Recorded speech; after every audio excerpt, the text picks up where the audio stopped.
Welcome to Human Resources for the People. Today we're going to be talking about California's AB5 worker classification ruling. So, AB5 or Assembly Bill 5 was a bill that passed in the California Assembly in 2019. It went into effect at the beginning of 2020 and was an absolute disaster. We're going to take you up from January 1st, 2020 to the current day. As soon as they got going, as soon as this bill passed, everyone was trying to get exceptions because it was ridiculous.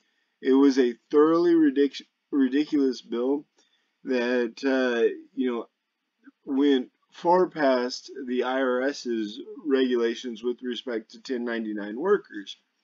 And what it did is it said the ABC test. It had the ABC test.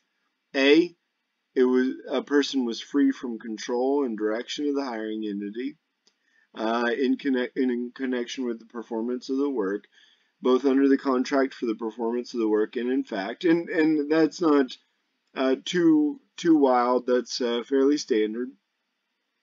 However, the next one is where the classification test really took a toll on California businesses because it required the contractor to perform work outside the usual course of the hiring entity's business. So ride sharing, Uber, Lyft, Grubhub, things like that were all of a sudden no longer independent contractors as had been ruled previously. They were uh, they were in fact employees of Uber, Lyft, Grubhub, etc. And finally, the person is customarily engaged in an independently established trade, occupation, or business of the same nature as that involved in the work performed, which means that you couldn't there was no more gig economy. There was no part-time temporarily work. They had to be engaged in an independently established trade, etc. So that obviously devastated Uber and Lyft. People aren't normally engaged in a trade of food delivery, and they're certainly performing work during the course of Uber's business, right? But then it had, new impacts on trucking. Uh, for example, it required musicians to all of a sudden be employees of the bar that they were performing at. It required people to perform to be employees of artists and things of this nature. It was absolutely insane. And people saw this pretty quickly. I mean, it obviously Uber and Lyft and Grubhub stepped in fairly rapidly. They started enacting amendments, and that was, in my opinion, the most insane part of it all, right? So in September of 2020, they started uh, enacting amendments that said, "Oh, wait. We actually didn't know what we were doing. We made this too broad. We involved too many people." And so they started exempting people like freelance writers, vocalists, film crews, visual artists, truck drivers, real estate and home appraisers, and some salespersons. So the assembly, you know, admitted that they were completely off base, that they didn't know what they were doing through this assembly bill, and started exempting people.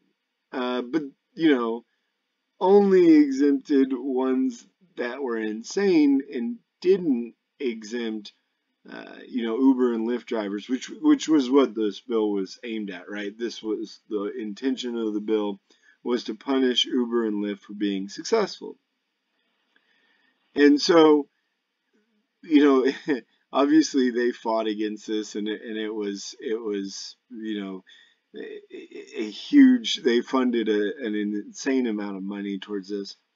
Finally, a little bit later on, they had the independent contractor classification, which, required all sorts of regulations with respect to the independent contractor's nature, right? So they must have a separate business address, must carry their own insurance, etc., etc.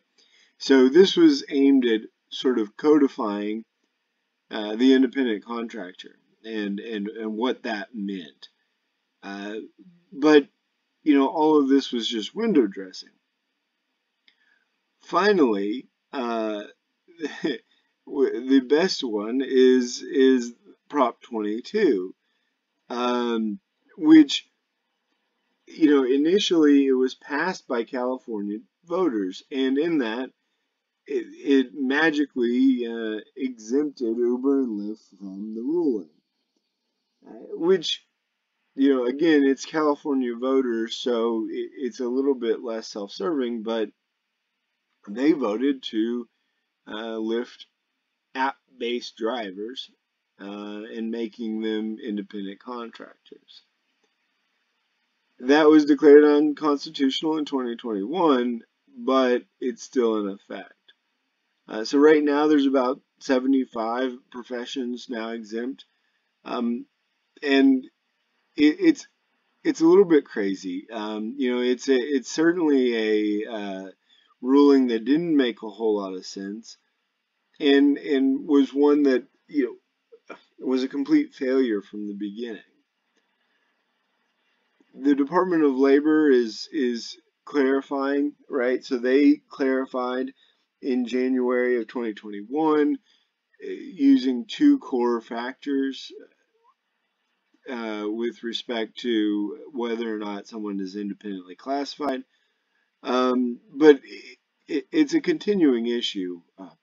Again, Assembly Bill 5 from the California, from the state of California, was just an absolute abomination.